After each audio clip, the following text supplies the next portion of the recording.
Coming up next, the new Toyota Sequoia.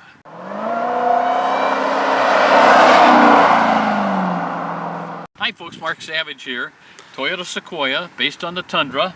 It's a big truck. This is going to be a full-size SUV, and as you can see, it's tall, it's big, it's got a lot of power, but this one has a hybrid system in it, what they call a mild hybrid. So, while it's got plenty of horsepower, when you first turn it on, that's when the electricity clicks in to get it going, and up to 18 miles an hour. So you're going to get better gas mileage. So that's a nice thing. But you know what? This is going to be my grumpy old man edition. Hey, just finishing breakfast. So I see. Colder than a witch's titty out there.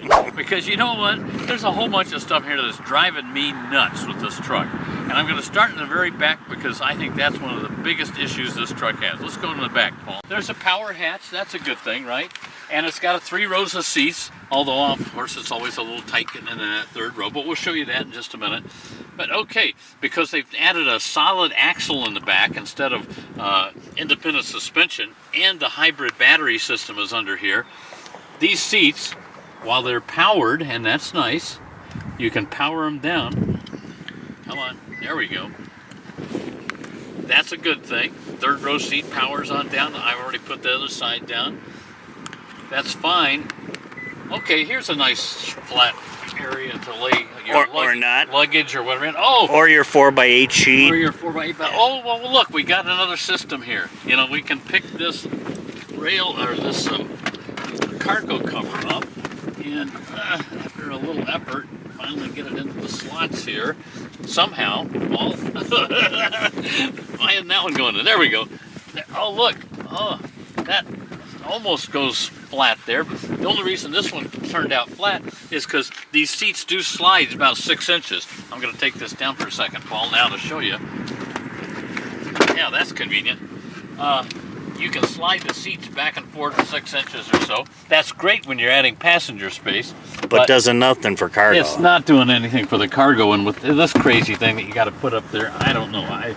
It's an irritation, and I don't feel like it's... It was like a cheap fix. It's like a cheap fix to figure out how to get this. Oh, we had to do this. Now let's figure out a way to cover it all over. Make it less a pain in the butt. Yeah, you know what? And now I'll put the seat back up, and then I'll show you, Paul, how much space there is here for the person to crawl in the back seat.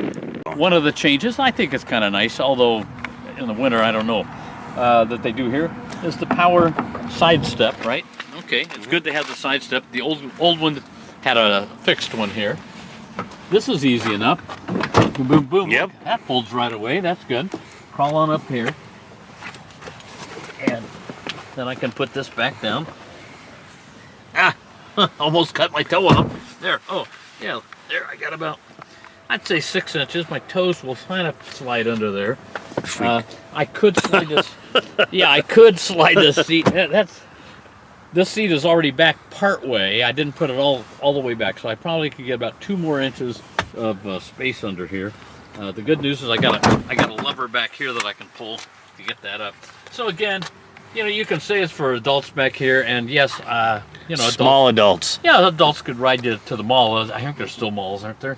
But mainly this is for kids in the back. There's a whole lot to talk about on the interior, Paul. First of all, we got a 14-inch screen here. That thing is monstrous. Good, the old one was like this big, like a 6-incher or something. So that's another improvement that they made. That's a good thing. But I don't know if you can see here, Paul. Look at how big these mirrors are that stick out on the side. And I know that that's helpful for trailering, but watch this. I can press a button, and it must go out at least 4 more inches. Yep. Here, I'll put it, and see it come back in. Whoop. Come on. There it goes. There we go. All right. But the problem here, Paul, is when you get to an intersection, those giant mirrors are out there. I cannot see what's coming from traffic either way. Not a great safety feature. Now, I'm only 5'5", and I'll grant you that is part of the problem. But if I get up, about this high, I can see over these mirrors. So maybe if you're 3 inches taller, 4 inches taller. I think you need a booster seat. I need a little booster seat to get in here and help me see over that. But that is, to me that would be a deal breaker. I'm sorry, because I can't see out of the vehicle. I mean, these are as big as ones you'd put in a vanity. Yeah, that's true. Other things to talk about inside here. Good news, a wireless charger. The last one did not have that.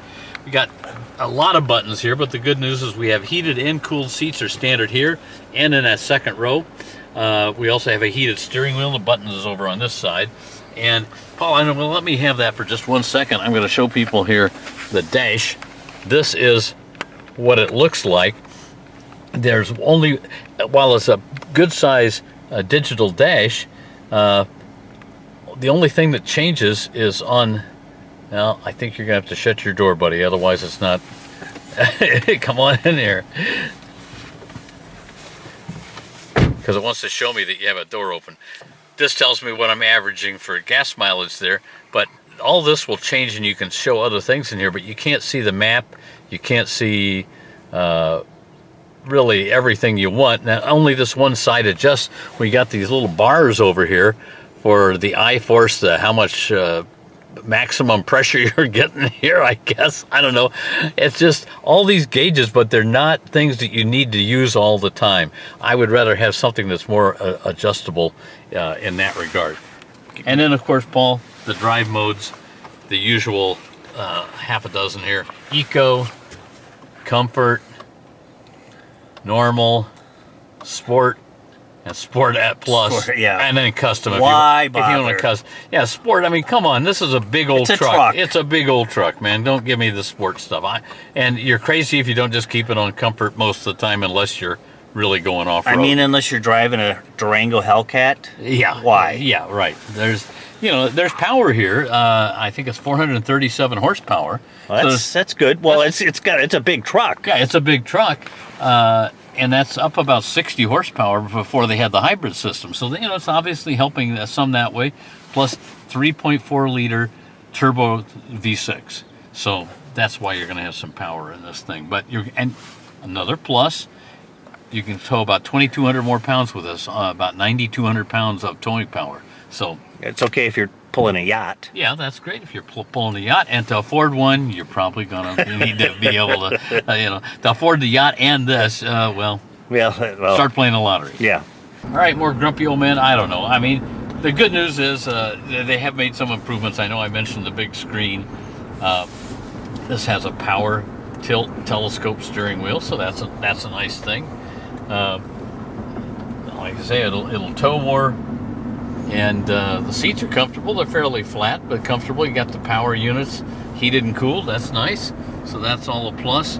Of course, a big truck like this is meant for trailering, Paul. So you got all sorts of trailering buttons here. I've got a camera button here. I can look at, check my surroundings. Look at that. I can see the road underneath. Yep. Me. And what I've noticed too is every time you come to a stop, I'm going to turn this off again for a second here. Every time you come to a stop, it goes to a camera that shows you right in front of you, which I think is funny. I'd rather see like what's happening behind me. I can see what's happening in front of me. That's kind of just an oddball thing. But we got some grab handles, but I know the placement is not to your liking. Yeah, this is okay if I'm getting in a Jeep Wrangler. Yeah. But any other vehicle, I want them up here. I want them up here. I want them up here. Yeah, because you want to be hanging on. Yeah. Especially when you're driving. Well, yeah, especially when I'm driving, because you never know. I mean, I'm an old man. I can just go crazy out here. Anyway, it's got a nice interior. It's fairly quiet in here, so that's a plus. The ride is just a little bit jiggly because this is a body-on-frame truck. And that live axle in the back probably not helping as far as the overall ride quality goes here. But it handles pretty nice. I've driven this on the highway a little bit, and it's easy to keep in the lane. And one of the improvements with this hybrid system, better gas mileage. I've driven one of these a few years ago, the last generation. I got 16.7 miles per gallon in that, and that was driving it mostly on the highway. This has been in a mix of driving. The first tank I got, and it takes a lot because there's like a 22-gallon tank or something here. But the first tank it's a tanker. Yeah, it's a tanker. I got 18 miles per gallon compared to 16.7. That's an improvement. Now it tells me I'm getting 18.4, and I'll check that to make sure that it's accurate. But a lot of times these are pretty accurate these days. The gas gauges and the computers in the trucks. So that is an improvement that Toyota has made. So, you know, it's kind of a mixed blessing here. Some really good major improvements that they've made to the truck, but to me, the mirrors and the oddball tail end of this thing are just not good. I think they need some more engineering. Gotta use hot water, you schmuck. You'll never get me.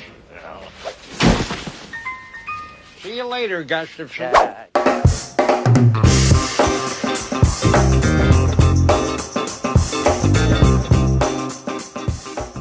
So, all these big vehicles, Paul, 3 rows, the Suburbans, the Tahoes, the Armadas, Jeeps. things like that, and the Grand Wagoneer and all Yes. that. I mean, they're all getting to be, first of all, starting at $70,000 to $100,000. Yep. And it's crazy pricing. If this settles at, $80,000 on this one, but It's a bargain. It's a bargain. But is it a luxury ride? No. This is one of the most bizarre rides of a vehicle I've ever been into.